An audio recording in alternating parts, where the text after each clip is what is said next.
இந்த மனநோய் எப்படிப்பட்டதுன்னு சொன்னால் உடல் நோயை விட கொடுமையானது.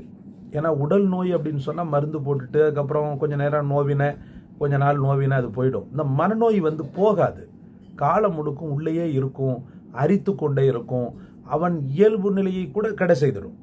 ஒரு மனிதனுக்குன்னு சொல்லி இயல்பு நிலை இருக்கும் இல்லையா, அரக்க குணத்தை கூட கொடுத்துரும்.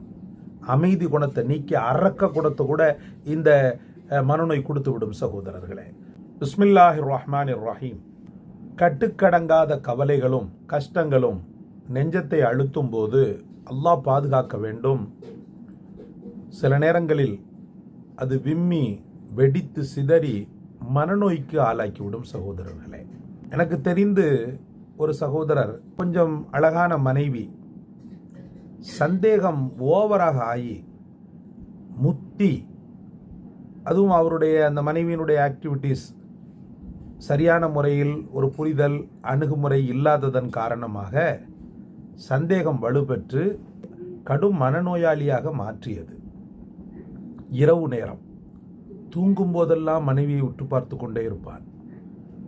இரவு நேரம் தூங்குகின்ற நேரத்தில் மனைவியினுடைய நெற்றி பகுதியில் விழக்கூடிய முடிக்கற்றை அது அவளுக்கு அழகை கூட்டுகிறது என்பதற்காக அப்படியே கத்தரித்து விட்டான் சகோதரர்கள். இரவு நேரத்தில் ஒரு 2 மணி 3 மணிக்கு அவள் அகால தூக்கம் தூங்கி கொண்டிருக்கக்கூடிய நேரத்தில் கத்தரித்து விட்டான் சகோதரர்களே, முடியை கத்தரித்து விட்டான். கடைசியில் பெரிய பரிதாபம், அந்த தம்பதியினர் பிரிந்து விட்டனர். நமது பள்ளியில் வைத்துதான் பஞ்சாயத்து நடந்தது.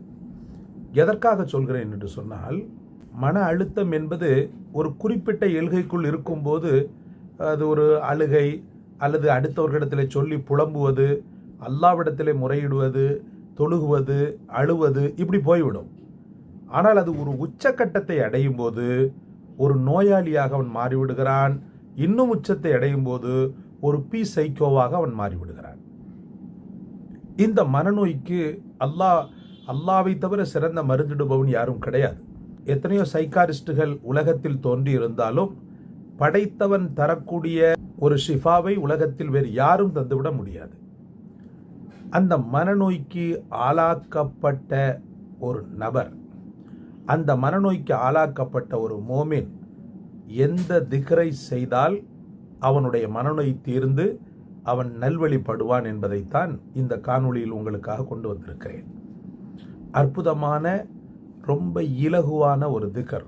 வார்த்தைகள் சிறிது தடிமனாக இருந்தாலும் இருக்கின்ற அந்த நோய் போக வேண்டுமெனில் அந்த வார்த்தைகளை உச்சாடனம் செய்வதை விட வேறு வழியே கிடையாது.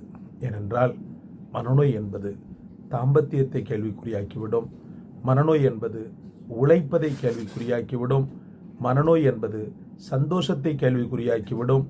மனநோய் என்பது யாரை பார்த்தாலும் சந்தேகிக்க தூண்டும். அந்த மனநோயிடமிருந்து நாம் அதிகம் அல்லாவிடத்தில் பாதுகாப்பு தேட கடமைப்பட்டிருக்கிறோம். அன்பு சகோதர சகோதரிகளே, சரி வாருங்கள். மனநோய் நீங்க இந்த திக்ர் மிகச்சிறந்ததாக பிரபல்யமாக பல உலமாக்களால் கூறப்பட்டு வருகிறது. என்ன திக்ர்? யா கவியுல் காதிருல் முக்ததிரு கவ்வினி வ கல்பி. திரும்பவும் சொல்கிறேன், யா கவியுல் காதிருல் முக்ததிரு கவ்வினி வ கல்பி. திரும்பவும் சொல்கிறேன், யா கவியுல் காதிருல் முக்ததிரு கவ்வினி வ கல்பி. திரும்பவும் சொல்கிறேன், யா கவியுல் காதிருல் முக்ததிரு கவ்வினி வ கல்பி. அர்த்தத்தை பாருங்கள். அல்ஹம்துலில்லாஹ், அந்த மனநோய்க்கான தீர்வை ரப்புல் ஆலமீன் இதில் வைத்திருப்பதில் ஒரு பெரும் ஆச்சரியத்தை உங்களால் உணர முடியும். யா கவியுல் காதிரு, வல்லமை மிக்கவனே. காதிரு, ஆற்றல் மிக்கவனே. யா கவியுல் காதிருன்னு சொன்னால், யா கவின்னு சொன்னால் வல்லமை மிக்கவனே, ஆற்றல் மிக்கவனே, ரெண்டுமே சொல்லலாம். நம்ம தமிழ் அர்த்தம் வித்தியாசப்படுவதனால யா கவியு வல்லமை மிக்கவனே, அல் காதிரு ஆற்றல் மிக்கவனே, அல் முகுத்ததிரு ஆற்றலை தருபவனே. அல் முகுத்ததிரு ஆற்றலை தருபவனே. பலகீனப்பட்ட நெஞ்சங்கள் தான் மனநோய்க்கு ஆளாகும். பலகீனப்பட்ட நெஞ்சங்கள் தான் மனநோய்க்கு சீக்கிரத்தில் ஆளாகிவிடும். அதனால் முகுத்ததிரு பலம் தருபவனே. கவ்வினி, என்னை நீ பலப்படுத்து. கவ்வினி, என்னை பலப்படுத்து. வ கல்பி, என்னுடைய இதயத்தையும் பலப்படுத்து. இந்த அற்புதமான வார்த்தை. மனநோய் நீங்கினால் மன வாழ்க்கை நன்றாக இருக்கும் சகோதரர்களே. ஒரு அழுத்தம், அதுவும் இதுவில் இந்த மனநோயில் அதிகமாக பாதிக்கப்படுவது யாருன்னு சொல்லி பார்க்கும்போது பெண்கள் தான்.